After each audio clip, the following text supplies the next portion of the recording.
Good morning, this is KELOLAND on the go with all I need to know in news and weather as you begin your day. A motorcyclist is dead and a driver is charged in his death after a crash late Saturday night in Sioux Falls. It happened at Arrowhead and Veterans Parkways on the eastern edge of town.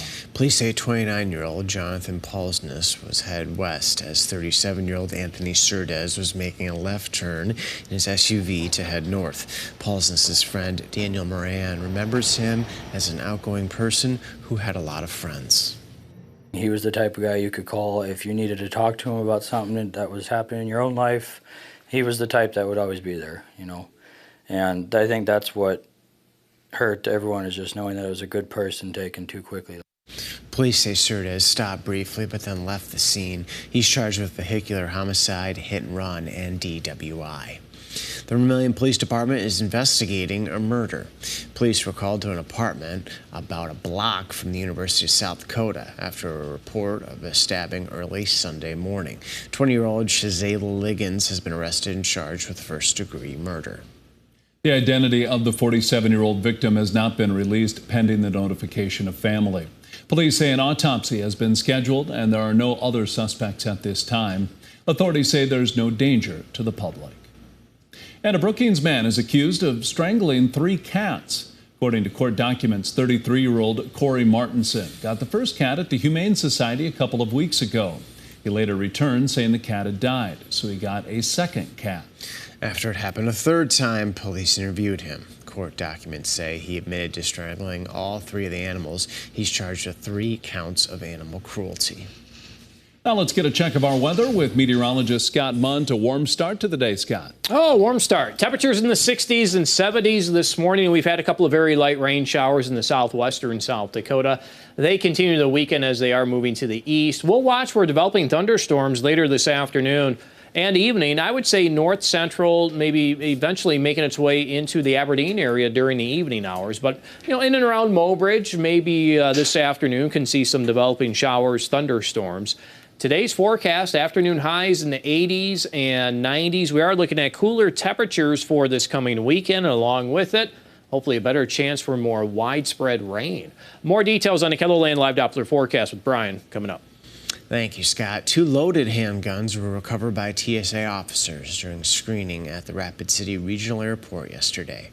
These are the 4th and 5th firearms detected at the airport so far this year. Last year, a total of 7 guns were detected. Depending on the circumstances, the penalty for bringing weapons to the airport can reach nearly $15,000. Passengers are allowed to travel with guns in checked baggage as long as they're unloaded, packed separately from ammunition, and declared at the airline check-in counter. The big mansion in southern Sioux Falls that's been the center of a lengthy legal fight might not be demolished after all. The city and the mansion's owner have reached an agreement that will keep it from being torn down, but there are some stipulations. First, it has to be completed and lived in by March 31st of next year. Second, the owner has to pay the city's attorney fees of $100,000 by September 30th of this year. Plus, all materials must be stored inside during construction, and the city will be allowed to do a pre-inspection on or before January 15th. Failure to meet any of these stipulations and a few others will give the city the right to take over the property. Starting today, Project SOS will be handing out backpacks filled with school supplies at the banquet in Sioux Falls. They've been hosting this annual giveaway for over 30 years and plan on giving out more than 6,000 bags this month. The goal is to set up every student for success by giving them the supplies they need, and there's still time to donate.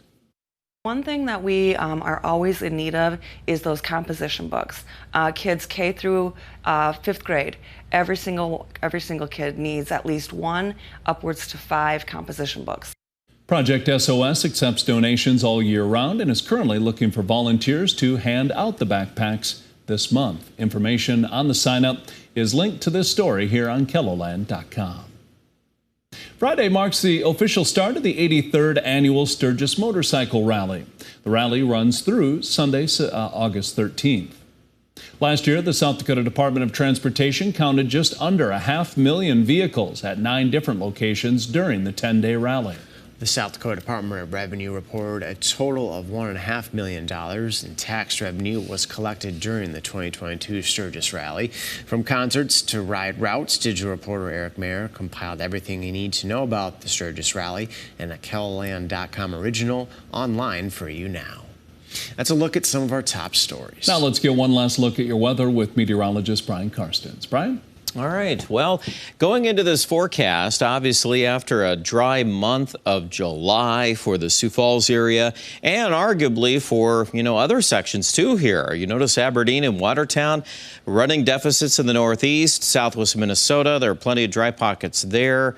Even around Pierre, it's a hodgepodge of things. We've had some severe weather at times in July, but the need of rain is certainly a topic of conversation. Others are not so bad. Rapid City is still above normal.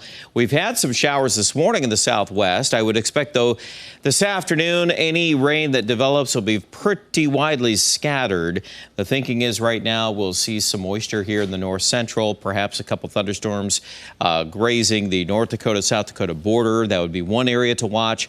Sioux Falls, just at this point, a 20% chance of rain tonight, and tomorrow morning it looks like most of that will stay south of our viewing area into parts of central Nebraska. Tomorrow we're going to be back into the 80s, low 90s at times, and then it looks like here if we can just get to the end of the week, some cooler weather knocking on our door. Here's a look at that frontal system for tonight in North Dakota. You can see that stationary boundary there. And then the thinking is right now that this frontal system will begin to slide southward on Thursday, may trigger rain in western South Dakota, and then come back as a warm front on Friday night into Saturday. And there is rain out here, certainly the west, up into North Dakota, some pretty bullish trends. The problem is, can we work that into the southeast and some areas that I just mentioned that are dry? And that's going to be kind of the hang up, or at least the item to watch in our forecast. Highs today, 87 degrees Sioux Falls, 86 Brookings. Let's go to your 7-day forecast. It looks likely we're going to trim back the highs, though. One way or another, we're going to end up at or below normal. So that's going to be something to certainly affect our weather. The chance of rain for Sioux Falls is best Friday night into Saturday. I would also say that's the best linkage here for Aberdeen based on the current projections of the cold front arrival. And early next week, highs around 80, maybe a little warmer, but I would say, yeah, it's definitely a change here. So these 90s are limited, I would say, for Pierre, probably about 3 more days of these low 90s, and then we start to cool things back. And we are going to pick up some better rain chances for central and western South Dakota. This has been a year that we've been able to get more rain in the west, and I think that will play itself out again as we finish up this week. Check out the details on the forecast online at KELOLAND.com.